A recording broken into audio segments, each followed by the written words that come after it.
Halkı бар 13 айылды бириктирген Жапалак айылдык башкармалыгында буга чейин 3 бала бакча болгон. Бош орундар менен керебеттердин тартыштыгынан улам көпчүлүк балдар үйүндө тарбия алып келген.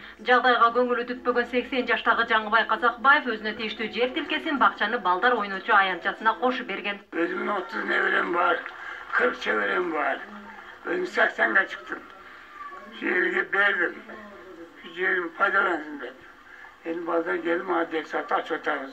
Бакча ар бир бөлмөгө өзүнчө дааратканасы, музыкалык бөлмөсү менен заманбап курулуп берилди. Жалпы сметалык баасы 22,5 миллион сомду түзгөн. Шаардык жергиликтүү бюджеттен 9 миллион сом акча каражаты каралды. Андан сырткары жана түртүүчү гранттан 3 миллион сомдун тегерегинде, ал эми ошо демирчилердин эсебинен 4 миллион сом акча каражаты бөлүндү ушул бала бакчага. Тарбия баягы куштун эки канатында болот экен.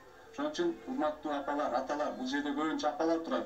Балага негизги тарбияны бере турган эне ушул баарыңар жакшылыкка чыгып келет. Ушул бала бакчадан буюрса келечекте элге журтка кызмат кыла турган, ушул айылды көтөрө турган, айыл эмес Ош шаарына, Кыргызстан мамлекетине кызмат кыла турган балдар чыгарабыз буюрса. Балдарга оюнчуктар менен түстүү сыналгыны белекке берген Ош шаарынын мэри бакчаны салтанаттуу ачып берди.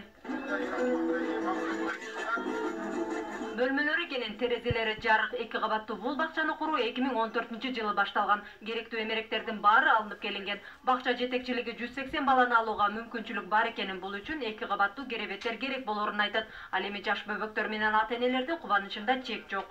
Отургучу жакты, чата турган жер жакты.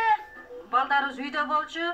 Бүгүн мынантип нерелерибизди алып келебиз деп сүйүнүп отурабыз. Башка жака берели десек мурун садиктер алыс болчу да, алыс, же болбосо орун жок болчу. Кала бийлигинин маалыматында 2017-жылга чейин Жапалак айыл өкмөтүндө 1 орто мектеп, 3 бала бакча курулат. Балдарга арналган 2 имараттын куруу иштери учурда ортолуп калган. Бирок күн санап элинин саны өсүп жаткан жапалактыктар үчүн бул көрсөткүч аздык кыларын жергиликтүүлөр айтышат. Миргүл Бокошова, Жылдызбек Болотбеков, Коомдук 1 канал, Ош шаары.